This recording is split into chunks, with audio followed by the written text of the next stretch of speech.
Hello everyone and welcome back to another book review. Today I am going to be reviewing Concrete Siberia, Soviet Landscapes of the Far North. So this is a photography collection that takes place over or is focused on 6 different cities located in Siberia, and it's particularly focusing on the architecture in these cities. So despite being in a very remote area of the world, these 6 cities, and I'm assuming beyond these 6 cities, were still subject to and still received a lot of Soviet influence when they were part of the Soviet Union. So they still have a lot of that Soviet architecture, but it's in this unique location in Siberia that is different from maybe what you would see in the more heavily populated areas of what is now Russia.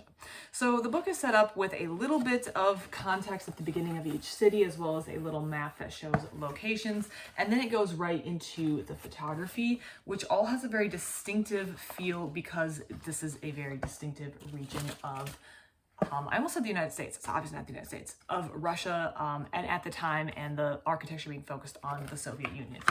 These cities focused on are going to be here. I'm not even going to attempt to pronounce them because I'm not familiar with Russian at all. But there are 6 that are focused on or used as examples throughout the book. There's also a foreword, an acknowledgement, and a little bit about the authors, which I also recommend reading because it's very interesting. So now I'm going to go through and talk about some of the ones that, or maybe I should talk about how I found this book. I've seen this book a number of times in my library and I wanted to read it. It just seemed like an interesting and unique concept, the idea of like what Soviet architecture in Siberia looks like. I do not know a lot about architecture, and I know surprisingly little about the Soviet Union for it being such a massive political powerhouse in the 20th century. It's a gap in my knowledge that I would like to correct through reading, but it's just one that I haven't had time to correct through reading.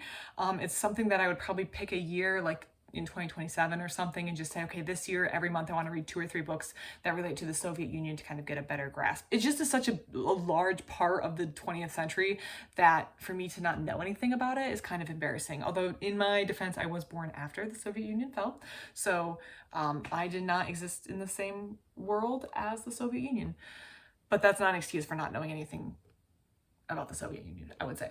But anyways, despite not knowing anything about architecture and knowing embarrassingly little about the Soviet Union, this called to me for some reason, and I finally was like, I'm just going to take it home and read it. And I indeed did read it. I read it when I was supposed to be going to bed.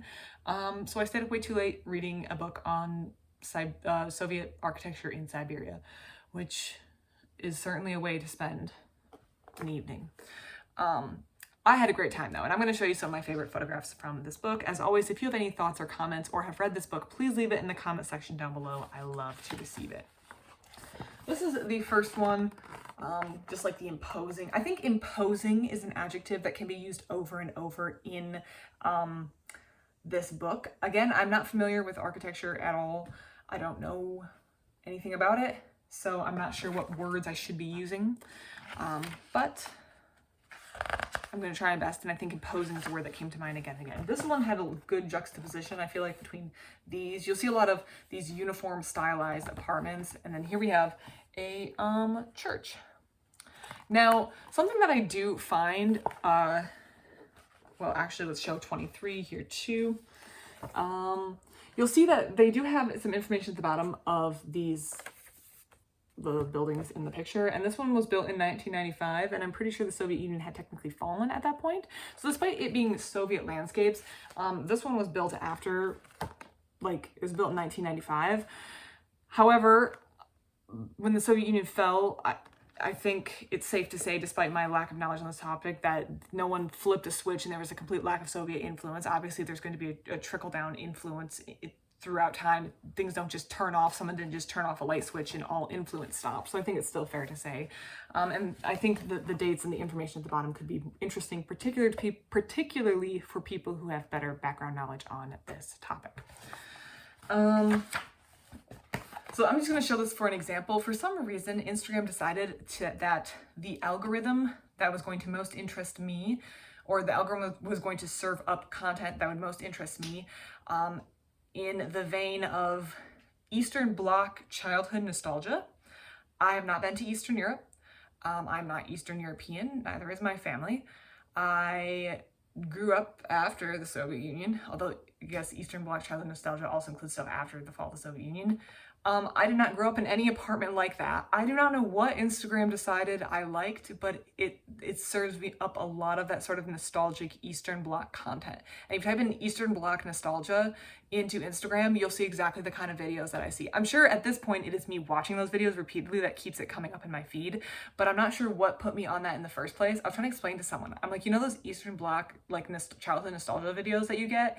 And she was like, no.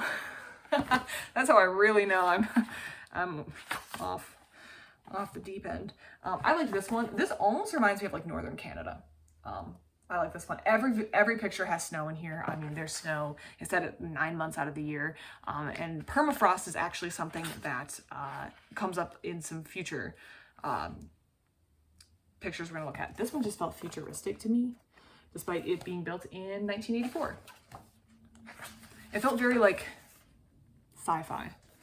You'd see that on Mars or something.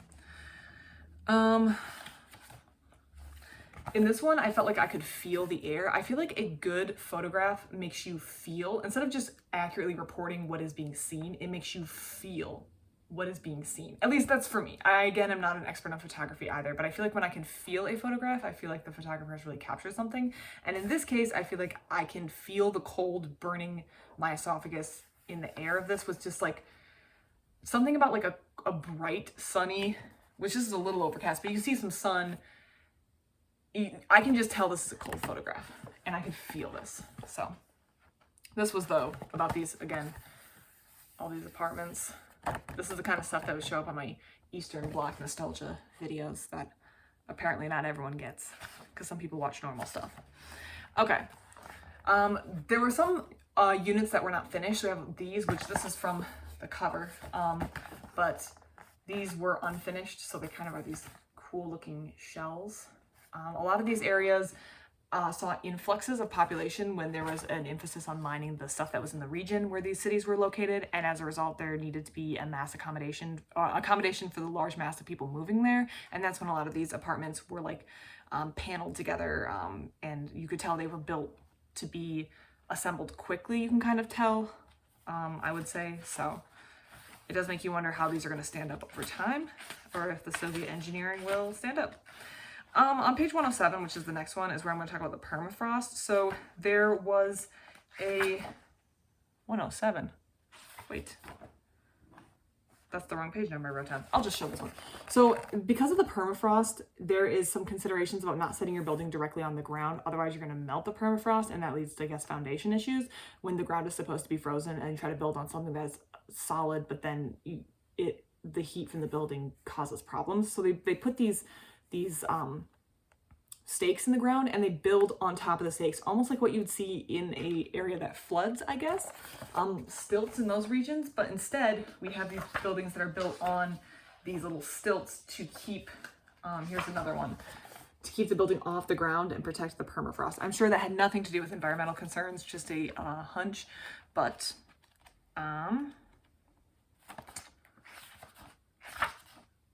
it did happen.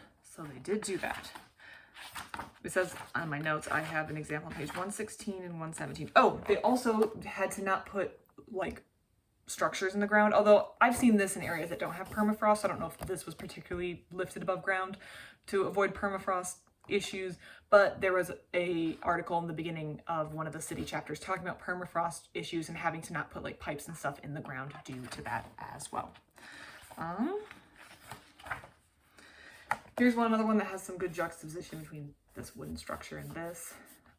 And sometimes in the articles at the beginning of each city, they talked about how workers would initially live in these wooden buildings and then move to these when they became available or were built. And my last one is listed at page 159.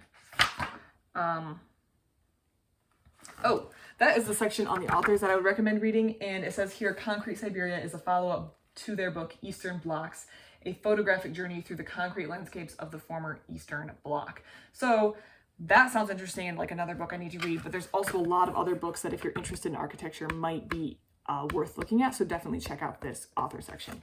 Overall, this was a fun book, and I am glad that I picked it up. It was very enjoyable to read. I guess it was a good way to spend a Sunday night in bed, so I liked reading it. And if you like architecture, you may want to check out Concrete Siberia. As always, please leave your thoughts and comments in the comment section down below. Thank you so much for watching, and I hope you have a great rest of your day.